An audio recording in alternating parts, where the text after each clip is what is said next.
Bem, irmãos, a paz do Senhor para todos. Estamos iniciando aqui nosso segundo trimestre de 2022, tratando das lições bíblicas adulto da CPAD, a lição número 1, o Sermão do Monte, o caráter do Reino de Deus, os valores do Reino de Deus, a relevância do Sermão do Monte para a Igreja de Cristo. Esse é o tema desse trimestre. Particularmente o conteúdo que vai nos trazer ensinamentos de aspectos morais muito relevantes e que, vez por outra, nós trazemos essas questões nas escolas bíblicas dominical. E hoje vamos fazer isso. Vamos tocar aqui nossa apresentação, a está sendo compartilhada. Então, lembrando que esse conteúdo vai estar disponível também no YouTube. Então, se você está assistindo isso gravado posteriormente, lembre que esse conteúdo foi transmitido ao vivo para quem está no nosso canal do Telegram. E o link para o slide utilizado consta na descrição deste vídeo. Quem está no grupo do Telegram já tem acesso direto a esta aula, tá certo? Então vamos tocar aqui a nossa apresentação. Bem, o Sermão do Monte e o caráter do Reino de Deus. É interessante notar que o Reino de Deus ele tem uma estrutura diferente aí do que podemos chamar do reino animal, né? O reino animal é aquele que é o mais forte, é o mais importante, né? O mais relevante. Já no Reino de Deus, aquele que é mais humilde, aquele que passa, às vezes, por perseguições, aflições, esse aqui é o maior, né? Então, a gente vai tentar discutir aqui um pouquinho sobre essas questões, não só essas, mas outras, ao longo não apenas dessa lição bíblica número 1, mas também as próximas lições. Bem, o texto diz o seguinte: Bem-aventurados sois vós, quando vos injuriarem e perseguirem, e mentindo, disserem todo o mal contra vós por minha causa. Só no texto áudio, isso é Mateus 5,11, né? Só no texto áudio a gente já consegue aprender algo que, infelizmente, não sei se é da minha bolha, do meu ambiente, mas eu vejo muita gente interpretando errado esse versículo no seguinte caso: a pessoa é injuriada por qualquer fator que não seja Cristo. A pessoa é perseguida por qualquer fator que não seja por causa da obra de Deus, do Evangelho. Ele também sofre até mentiras, né? E todos esses elementos que é mencionado aqui em Mateus 5,11, e o camarada fala assim: mas bem-aventurado eu que estou passando por isso, né? Na verdade, o respaldo bíblico para essa bem-aventurança é se isso acontecer por causa de Cristo. Não porque talvez você teve uma conduta no trabalho que até foi correta, exemplar, não sei, alguma questão nesse sentido, não. A questão é se você fez isso, ocorreu isso por causa da obra de Deus, por causa de seguir os parâmetros divinos. Então, às vezes acontece de você sofrer algum tipo de injúria, perseguição ou mentira, mas por fatores que não têm relação com o seu compromisso com Deus. Então, esse versículo não cabe a você, vamos dizer assim, não cabe a mim. Então, inclusive, o emprego da palavra bem-aventurado, em outras traduções, como até menciona na lição bíblica, quer dizer felizes, ou mais do que felizes. Então, imagina só você passar por situações como esta, né? Pensar no apóstolo Paulo, os discípulos, né? Pedro, João, sofrendo consequências severas, inclusive físicas, né? Imposições físicas, até, no fim, a morte, né? Alguns deles. E tudo isso por causa do Evangelho, por causa da obra de Deus. Então, esse é um ponto que nós devemos considerar certamente. Bem, a verdade prática diz assim: o Sermão do Monte revela a ética do reino de Deus que forma o caráter do cristão. Para quem deseja ser chamado discípulo de Jesus, não há alternativa senão praticá-lo. Então, segundo o comentarista da nossa lição bíblica, não teria como a pessoa se considerar um cristão se ele não observar a conduta ética, a conduta moral apresentada no Sermão do Monte. Então, o Sermão do Monte, na verdade, não é apenas um simples ensinamento. Ele é um parâmetro importante da ética da pessoa, da conduta da pessoa. Então, isso é um elemento muito interessante. Temos aqui na leitura diária uma série de textos. Recomendo fortemente que os irmãos considerem a leitura dos mesmos, porque vai facilitar o processo de você compreender um pouco mais do conteúdo, bem como também transmitir para os seus alunos. Só queria dar uma ênfase aqui na leitura que interessa para o sábado, né? Conforme Gálatas 2:20, Filipenses 3:7-8 e Romanos 12:2, que menciona aqui, né, nesse subtítulo: é preciso renunciar o eu carnal e acolher o eu espiritual. Então, reflete muito bem as questões impostas no Sermão do Monte. O grande conflito que nós travamos do eu carnal contra o eu espiritual. E Só é possível vencer essa batalha se for com Cristo. Se tentar seguir o Sermão do Monte apenas como uma espécie de amuleto, ou talvez como uma referência ética, que está correto, certo? Mas com as forças humanas, né, com a força do nosso braço, pensar que consegue se fazer isso de forma adequada, plena, pelo menos, né? Vamos pensar assim. Sem Jesus, isso é impossível. É realmente impossível, porque o homem, o eu carnal, certamente vai imperar, certo? De uma forma ou de outra, isso vai trazer consequências. Então, esse embate só é possível ter vitória ou eu espiritual se essa pessoa estiver alicerçada, se eu estiver alicerçado, se você estiver alicerçado em Cristo. Se não, é apenas, muitas vezes, uma discussão, uma conversa teórica, né? Uma retórica apenas. Eu participei de um evento hoje à tarde, com alguns professores de escola bíblica dominical na classe de juvenis, né? Então era uma espécie de estudo, né? Uma síntese para professores da classe de juvenis. E uma coisa que eu até mencionei lá e queria até reforçar aqui é que, do ponto de vista de você falar do ensinamento, a ortodoxia, né, ou seja, a doutrina correta, explicar, né, o que seria o ideal a ser seguido, é muito fácil, relativamente. Você lê um texto, compreende ali, né, até um pouco de língua portuguesa apenas, e você aplica isso, ou pelo menos que a pessoa tem que seguir aquele parâmetro, como, por exemplo, o perdão, e é fácil você falar que tem que perdoar, é fácil você dizer alguns versículos lá que falam a respeito disso, mas quando há uma situação que você é duramente afetado e você é instigado, né, a perdoar a pessoa, a prática do perdão às vezes é muito complicada, é muito difícil. É exatamente esse embate aí que acontece, do eu carnal com o eu espiritual. Na hora do vamos ver, aí a gente talvez consiga identificar o que está prevalecendo na vida da pessoa, né? Não sei se chegaram a acompanhar, até interessante, né? Só para dar um exemplo, não sei se vocês ficaram sabendo, na festividade do Oscar, teve um ator que simplesmente agrediu o comediante, né, um apresentador lá que estava falando da premiação, porque ele fez uma piada, na minha concepção também, de muito mau gosto, a respeito da esposa desse ator, né? E ele ficou chateado, chegou lá no meio da apresentação do Oscar e deu um tapa, vamos dizer assim, até bem dado na cara do apresentador, do comediante lá, né? Então, assim, a pessoa vê que quando a pessoa não está equilibrada, ela toma atitudes assim absurdas, né? Primeiro, a pessoa que fez a piada sem graça, né? Na minha opinião, mas mesmo que ele tivesse feito essa piada sem, talvez, necessidade, né? Um pouco maldosa, de certa forma, não justificaria a agressão que o outro ator lá fez.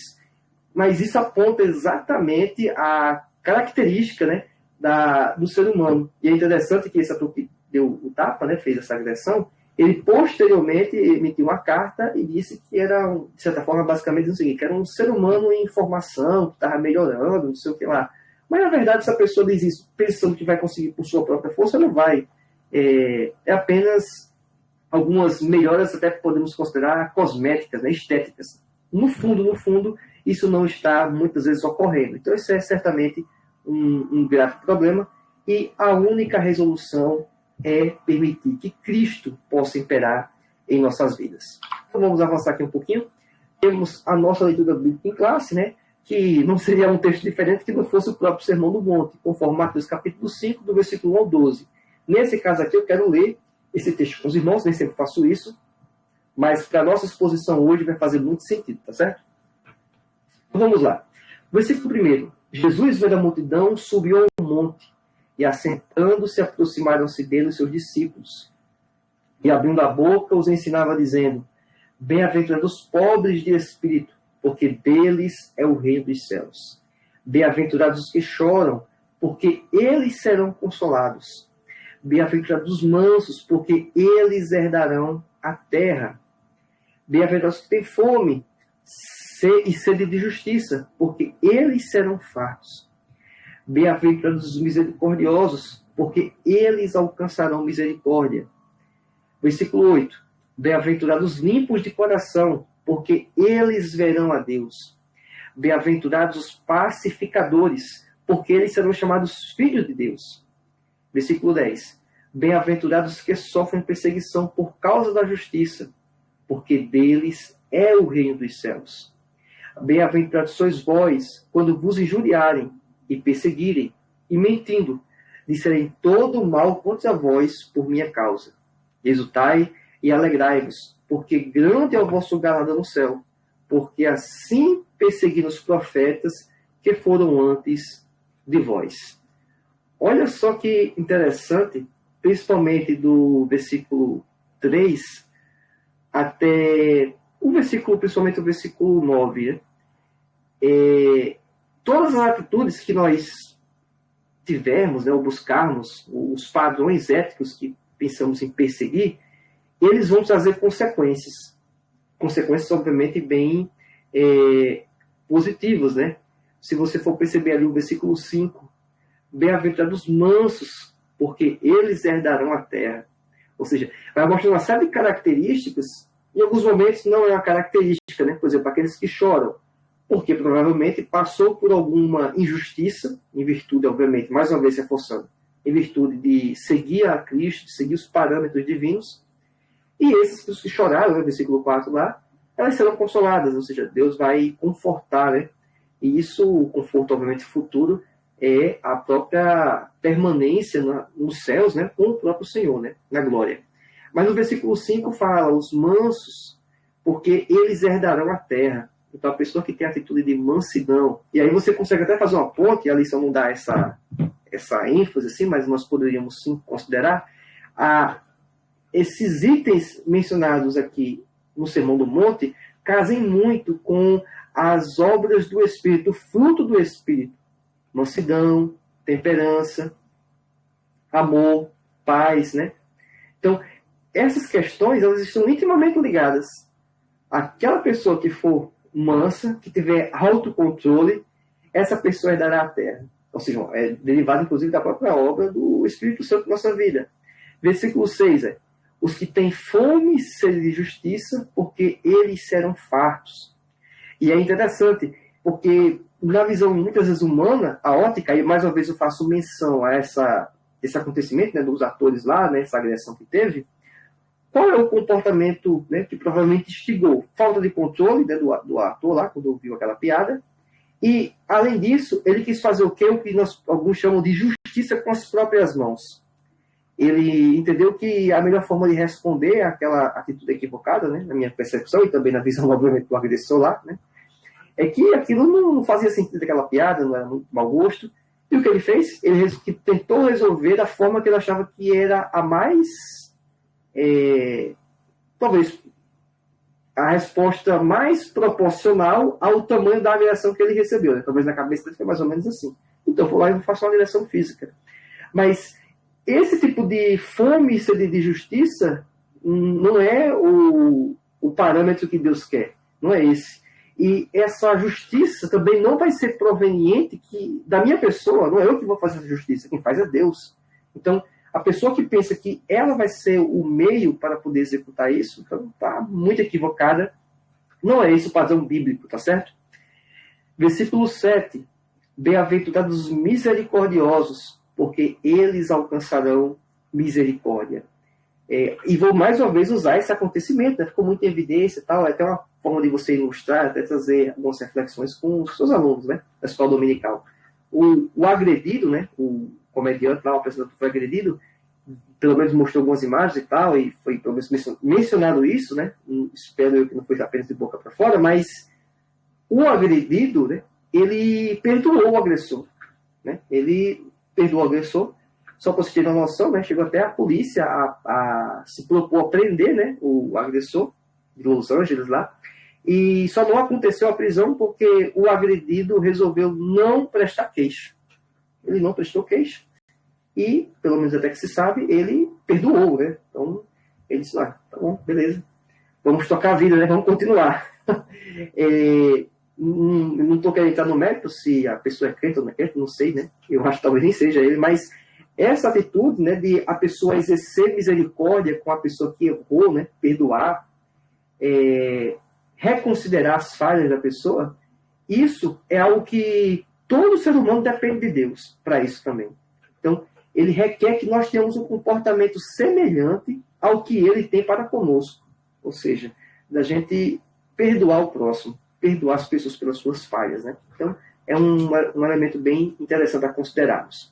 No versículo 8, bem-aventurados os limpos de coração, porque eles verão a Deus. Se formos pensar assim até, e não só apenas para esse versículo, mas para os anteriores, se formos colocar de maneira plena, na verdade não existe essa pessoa limpa de coração. Já começa daí. Não existe essa pessoa limpa de coração. Mas, muito provavelmente, a intenção é o quê? É aquela pessoa que tem o esforço dentro do possível, né, lógico, e com a atuação do Espírito Santo, né, a própria atuação divina, de ele não se contaminar, né, não se alastrar nele a inclinação pecadora. Basicamente é isso. Que é o que provavelmente boa parte de vocês, né, espero eu, tenham esse comportamento. Ou seja, vocês só foram alcançados pelo Evangelho. Nós somos alcançados pelo Evangelho. Então, por mais que exista resquício do pecado em nossa vida, mas a gente tende a ser, pelo menos eu imagino também, todos aqui presentes, limpos de coração. Mesmo que, vez por outra, nós incorremos em equívocos, em falhas, em pecados. Né? Mas é muito diferente quando a pessoa peca de forma deliberada, de forma propositiva, persistente, do que a pessoa que está tentando trilhar o caminho de Deus e que, eventualmente, vai enfrentando dificuldades no caminho. O que qualquer homem e mulher de Deus, relatos bíblicos, inclusive, mostram esses conflitos que todos nós passamos. Versículo 9. Bem-aventurados os pacificadores, porque eles serão chamados filhos de Deus. Imagina só, né? A pessoa que tenta acalmar, apaziguar as desavenças, as discussões, seja na igreja, em outro ambiente, né? Estava participando também desse evento e o pastor enviou lá um áudio, né, recomendando para que os irmãos que estivessem lá no evento, coordenando, trabalhando, vez por outra acontece, né, de ter alguma desavença, alguma opinião divergente, mas que os irmãos tivessem calma, soubessem a melhor hora, inclusive, de tratar dessas questões, caso tivesse alguma questão mais problemática. E exatamente o que o pastor estava instigando aos irmãos a terem cuidado, a equipe, né, por trás do evento, é que os irmãos fossem pacificadores. Que a gente não procurasse confusão, vamos dizer, do nada, né? Não procurasse problema. E, assim, uma coisa interessante é que o problema sempre nos procura, né? É impressionante como você não precisa procurar, né? É problema e trabalho, né? Sempre estão procurando a gente. Então, a gente não precisa fazer muito esforço, que problema e trabalho sempre aparecem para a gente, né? Então, a gente tem que tentar apaziguar, tentar encarar da melhor forma possível e tentar, não sei o quê, pacificadores. Porque essas pessoas, diz o versículo 9, serão chamados filhos de Deus. A gente percebe que para cada um desses elementos, né, de uma atitude, de uma iniciativa nossa, né, de persistir fiéis, tal, prudentemente, tudo isso traz um grande benefício, né? Alcançar misericórdia, herdar a terra, ser farto, ver a Deus, ser chamado filho de Deus, é muita coisa boa, né? Por isso, inclusive, o emprego do termo bem-aventurado, ou mais do que felizes, ou apenas felizes, depende da tradução que você está considerando. Aí o versículo 10. Bem-aventurados que sofrem perseguição por causa da justiça, porque deles é o reino dos céus. Aí é interessante, né? Porque a pessoa sofreu uma consequência negativa, né? Uma perseguição, uma dificuldade, um problema adicional, por causa da justiça. Porque ele estava querendo fazer a coisa certa. Então, diz aqui que deles é o reino dos céus. Então, se tem um lugar que seria propício para as pessoas que tentam levar uma vida reta, justa, íntegra, é o reino dos céus. Então não tem ambiente lugar melhor do que esse, né? É para lá que essas pessoas vão estar. Versículo 11. Bem-aventurados sois vós quando vos injuriarem. Aí é o texto, inclusive é o próprio texto da lição bíblica, né? Bem-aventurados sois vós quando vos injuriarem, perseguirem e mentindo, disserem todo mal contra vós por minha causa, pela causa de Cristo, certo? Não é pela minha causa individual, não é por outra atitude qualquer, é por Cristo. Aí diz o versículo 12, exultai e alegrai-vos, porque é grande o vosso galardão nos céus, porque assim perseguiram os profetas que foram antes de vós. E isso, até de certa forma, nos conforta. Que interessante.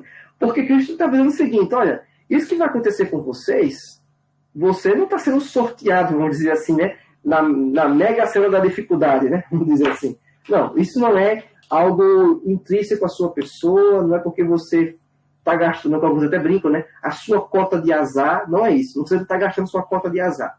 Isso aí é porque é recorrente na vida, principalmente, obviamente, das pessoas que buscam servir a Cristo. Isso não é só com você, isso não é só comigo, isso aconteceu com os profetas antes da gente. E mesmo assim, esses profetas permaneceram firmes e enfrentaram as dificuldades, e eles tiveram todas essas consequências positivas, né? É essa a nossa expectativa também. Então, dada essa explicação, versículo a versículo, de alguma forma, né? Com essa minha leitura talvez um pouco distinta da lição bíblica inicialmente, mas aqui já, inclusive, já é boa parte da aula, se for pensar assim, quanto ao comentário bíblico dos versículos. Depois a gente vai tratar aqui de algumas reflexões, algumas colocações do próprio comentarista. Mas os objetivos da lição: analisar a estrutura do Sermão do Monte, correlacionar as bem-aventuranças com o caráter cristão, que aí a gente pode até, como eu falei, a ideia do fruto do Espírito, né, tem esse vínculo muito forte, na minha opinião, por mais que a lição não dê esse enfoque, e afirmar a bem-aventurança do cristão. Esses são os nossos objetivos. O tópico 1 fala sobre a estrutura do Sermão do Monte.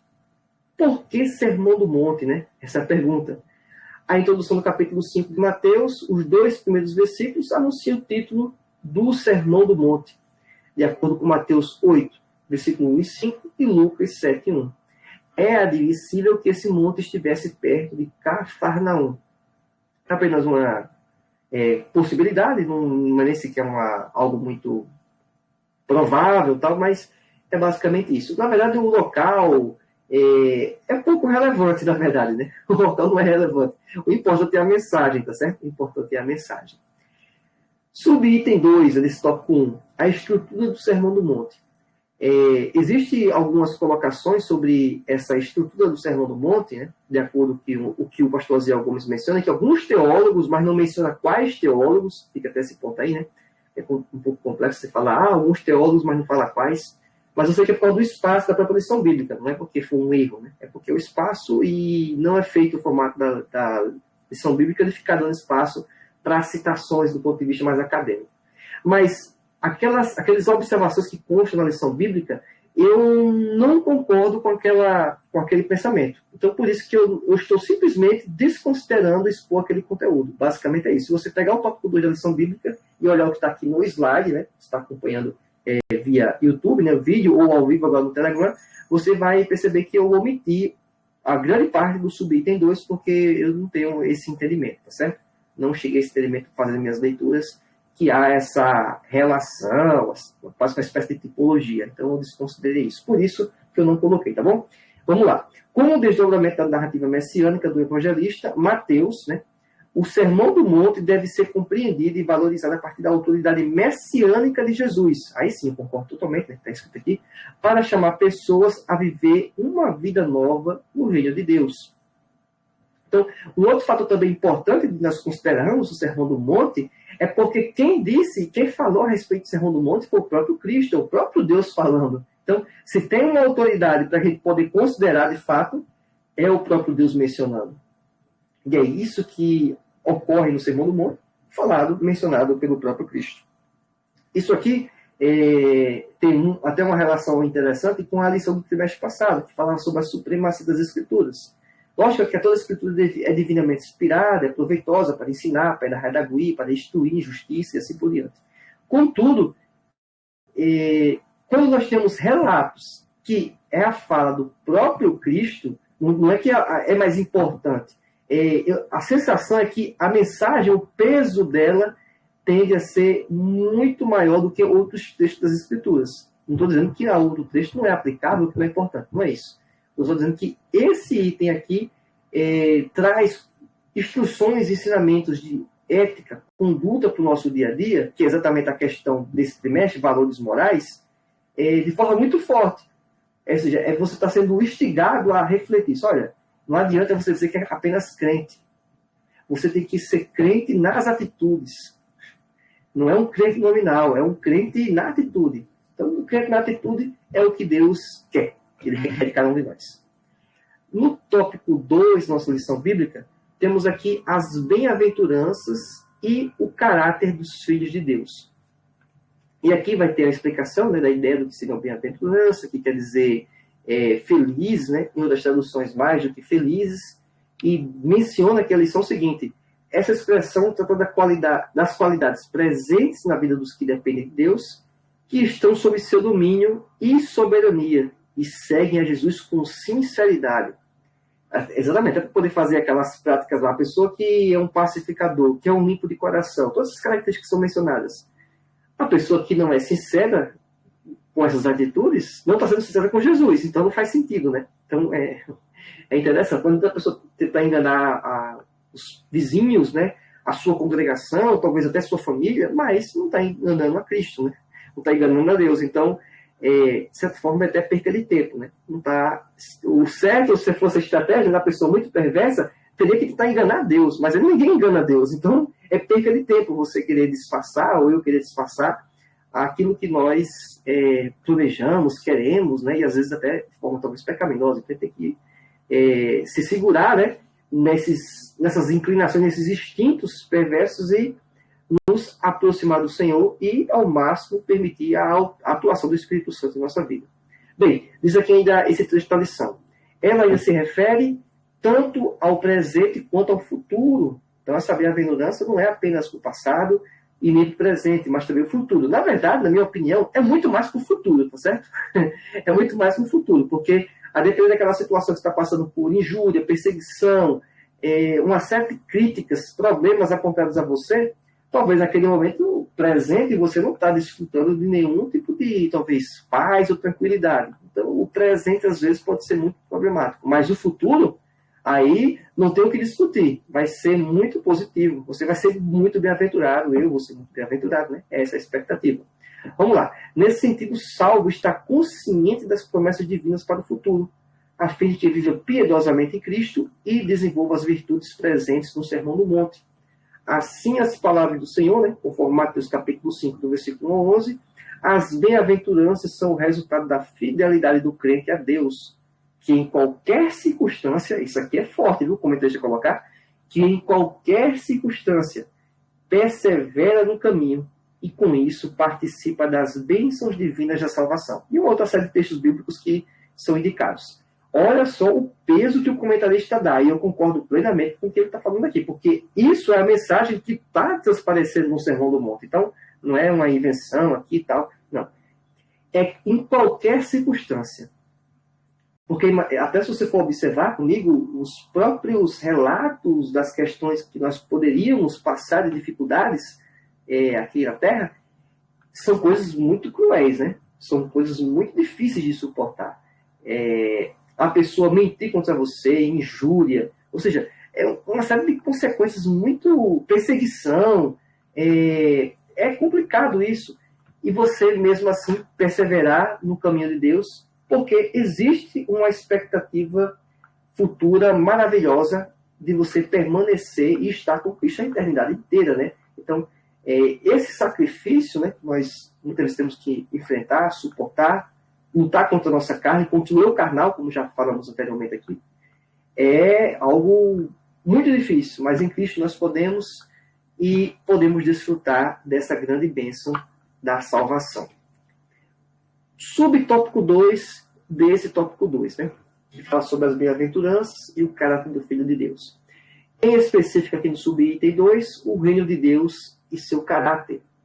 Diz aqui a lição. No Evangelho de Mateus, identificamos a chegada do reino de Deus e a pregação de Jesus a respeito do Evangelho do reino. Isso é muito interessante. O reino de Deus começa já hoje. Não vai ser daqui a algum tempo, não. Já começa hoje, a partir de que ele opera em nossa vida, nós aceitamos ele como o único e suficiente Salvador, e isso já é o suficiente. Vamos lá. Aqui diz, faz uma pergunta, né, e logo depois o comentarista responde. Mas o que seria o reino de Deus? Na Bíblia, o reino de Deus é comparado a uma semente, a qual se desenvolve ao longo do tempo, né, conforme Mateus capítulo 4, do versículo 26 ao 29. De modo que podemos falar a respeito de um reino presente e de um futuro. E é isso que eu acho muito interessante, porque a salvação, quando nós aceitamos a Cristo, passamos a caminhar com Cristo, nós não vamos ser salvos. Nós já estamos salvos. A questão é que essa salvação vai ser obtida hoje por meio do sacrifício de Cristo, na fé no sacrifício de Cristo, e nós vamos lutar para perseverarmos nessa fé e termos a salvação no futuro. Ou seja, não é que você vai ser salvo, você já está salvo hoje, você vai estar apenas mantendo, digamos assim, a salvação. De acordo com o quê? Você vai aprendendo a palavra, vai compreendendo o que deve ser aplicado, o que deve ser feito, e você vai tentando impor e colocar essas questões em sua vida, né? Para que assim você possa ser um crente ainda melhor. Bem, aqui também menciona a lição que a expressão reino de Deus declara soberania, reinado e governo de Deus, atuando em tudo. Isso é muito interessante, porque, vez por outra, algumas pessoas querem limitar a atuação divina, ou mencionar que Deus só pode trabalhar em um determinado ambiente, em algum contexto, em algumas circunstâncias apenas e outras não, o que, obviamente, é um tremendo de um erro, né? Um vacilo muito grande. A soberania de Deus, ela se aplica a tudo e a todos. Então, pouco importa quem seja, quando é isso, Deus, ele tem sim a soberania, né? A soberania é esse controle. Ele tem todo o poder, certo? Ele tem todo o poder e nem sempre ele vai executar da forma que talvez eu queira, né? Porque imagina só, acontece algumas, só para dar um exemplo, né? Algumas tragédias, né? Seja ela provocada de forma involuntária ou voluntária por um indivíduo, né? Há um grupo de pessoas, por exemplo, a guerra da Ucrânia, né? Que está acontecendo lá, Rússia, Ucrânia. Imagina só esse tipo de situação ocorrendo, né? De dificuldades. E Deus, ele está atuando e está acompanhando esse processo. Ele pode, quando quiser, intervir do jeito que ele quiser.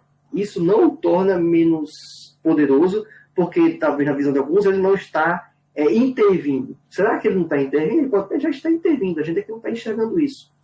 E mesmo que ele não intervenha, não quer dizer que ele não é Deus, ou que ele não tem soberania. Ele tem soberania. Ele exerce quando quer, do jeito que quer, porque não deve satisfação nem a mim, nem a você, nem a ninguém, tá certo? Vamos lá. Subtópico 3. Os súditos do reino de Deus. E aqui na lição menciona o seguinte: a primeira seção do Sermão do Monte, conforme Mateus 5, do versículo 1 ao 12, destaca 8 qualidades que formam o caráter dos súditos do reino de Deus. Aí tem aqui todos eles, né? Quebrantamento, choro, mansidão, retidão, ou justiça, né? Misericórdia, pureza e pacificação. Então, a perseguição por causa dos valores do reino, né? Esse é um dos outros pontos também, o 8º ponto aqui. Logo, espera-se que os filhos de Deus manifestem essas qualidades espirituais na vida cristã, pois sem elas não podemos participar do reinado divino, que já começa aqui na Terra, certo? Só para lembrar, começa aqui já. Portanto, ao praticar essas qualidades do reino, seremos chamados de bem-aventurados. Então, basicamente, é esse o raciocínio. Tópico 3. Aí tem uma afirmação no tópico 3, né? Somos bem-aventurados. E isso é interessante, né? Porque Satanás ele tem a missão, muitas vezes, o quê? De tentar nos enganar, de tentar impor uma reflexão ou um pensamento que nós não somos bem-aventurados, que nós não podemos ser filhos de Deus, porque talvez eu era muito mal lá atrás, eu fiz muita coisa errada. Não, a questão não é a partir desse meu passado, a questão é a partir do meu presente. Qual a escolha que eu fiz?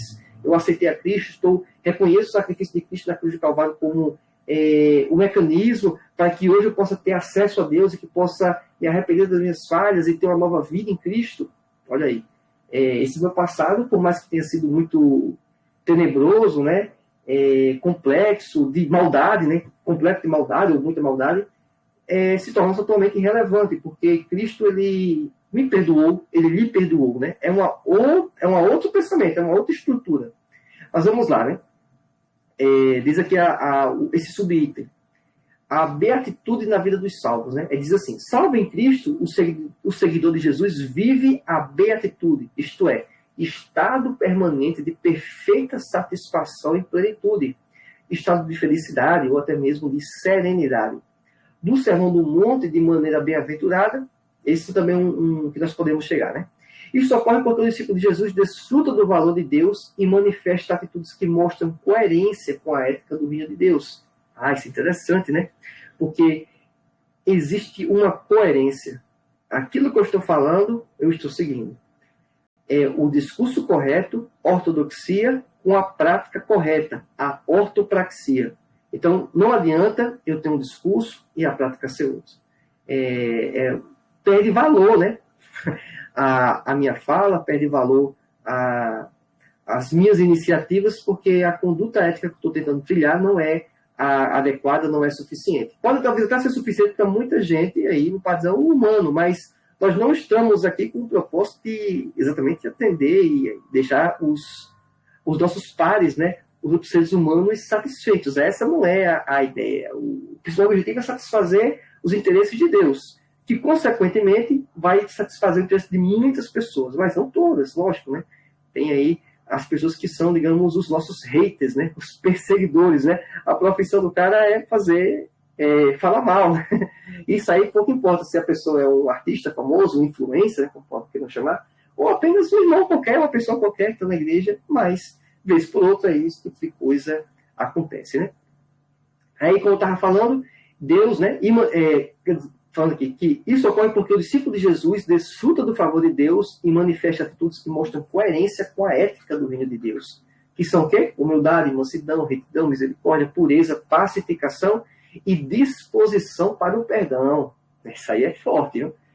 É possível todo crente agir por meio dessas atitudes, pois quem passou pela experiência da salvação é transformado interiormente pela palavra de Deus.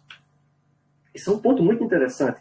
Porque esses elementos que Jesus requer nas bem-aventuranças, da forma adequada a ser obtida, ou se conseguir, podemos dizer assim, é só por meio da intervenção divina.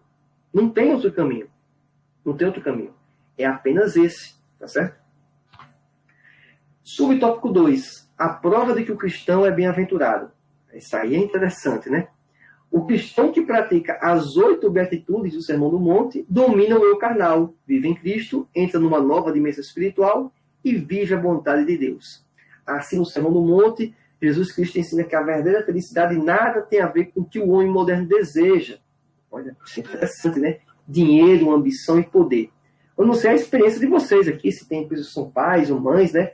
Mas eu, particularmente, um dos motivos que me deu muita alegria não foi um elemento que envolveu ter algum bem material, dinheiro, foi quando meu filho nasceu. É um negócio assim que me marcou muito. Eu vi o parto, né? Acompanhei o parto lá, né? Não acompanhei muito em loco, porque eu vi um pouco de sangue ali, eu preferi ficar só olhando a minha esposa, mas foi muito marcante esse momento, sabe? Isso aí não tem dinheiro que pague, né? É um negócio muito interessante, né? Também, bem como também quando casei com minha esposa, são momentos assim que não tem exatamente a ver com poder, dinheiro, esse tipo de coisa. Lógico que para poder ter o parto, né? No canto privado tem que ter dinheiro para poder pagar, para poder casar. Geralmente envolve dinheiro, né? Casamento, geralmente existe um negócio chamado casa, né? Que geralmente a pessoa gosta, né, de ter antes de casar. Então, esses elementos acabam que envolvem dinheiro, mas o sentimento daquele ato, né, da união, tal, o culto, a bênção, né, ou até mesmo o cartório, por que não, né, e também quando nasce o filho, são coisas assim que realmente, coisas que não tem preço, né, e Jesus, quando ele fala aqui dessas bem-aventuranças, algo que excede isso que eu acabei de falar, né, de ter um filho, de casar, que são coisas muito legais que muito positivas, nos marcam, né? Muito interessante isso, mas na verdade o que Deus propõe para a gente é muito melhor do que isso. É isso que eu queria chegar para vocês. É melhor do que isso que ele está falando. Olha que coisa, né? É muito melhor do que isso. Então é isso que nos está preparado, né? E o apóstolo João ele fala, né? Aquilo que ele relata, né? Que viu, né? A cidade celestial e tal. É como se fosse, na verdade não é aquelas coisas, é o que ele conseguiu enxergar de um paralelo aqui no nosso mundo, né? A Bíblia também fala a respeito daquilo que os olhos não viram, os ouvidos não ouviram, né? Coisas assim que são inacessíveis aos nossos sentidos. É isso que está nos preparar, que nos está preparado, né? Então, assim, é algo sensacional, é muito interessante, né? Eu sei que talvez alguma pessoa que não é crente não deve entender muito bem isso, mas a gente que já é crente, a maioria que talvez que está aqui, a totalidade, sabe bem do que é isso e, poxa, é um negócio assim Só o Espírito Santo, né, para poder comunicar isso, a gente entender, né? É complicado até explicar isso, porque é algo muito particular. Vamos lá.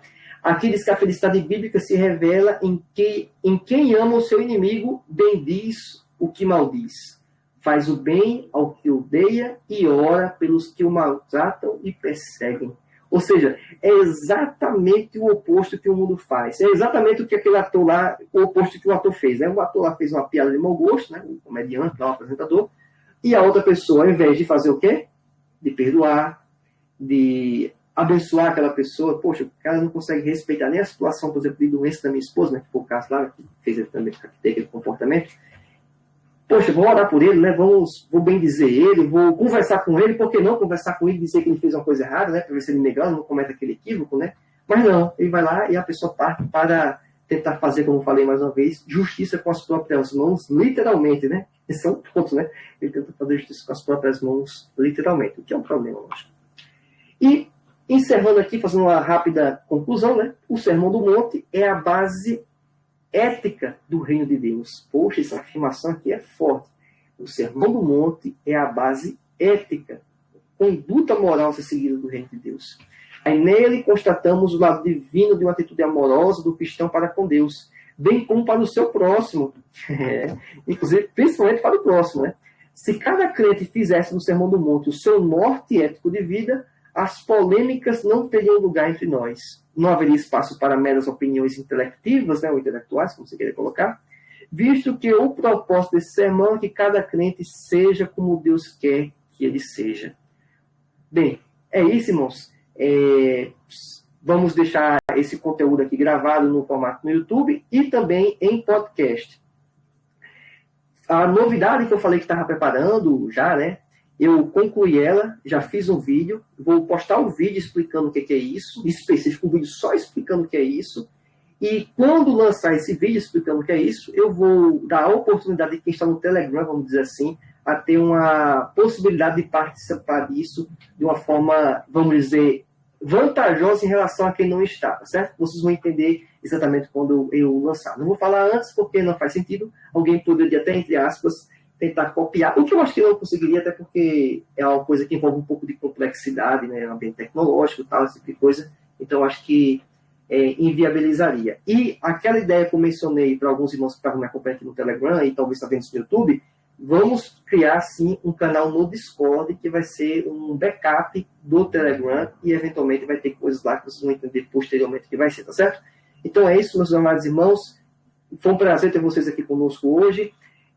Compartilhem este vídeo quando estiver publicado lá no YouTube, vai ser daqui a poucos minutos. E você que está acompanhando aqui no YouTube, né, gravado, recomendo fortemente que você se inscreva no canal, ative o sininho e compartilhe este vídeo para que mais pessoas possam ter acesso a este conteúdo. Fiquem todos na paz do Senhor, que Deus conceda um ótimo trimestre, nesse segundo trimestre de 2022, para que possamos aprender mais sobre valores morais e a nossa conduta ética. Fiquem todos na paz do Senhor, tchau, tchau e até mais.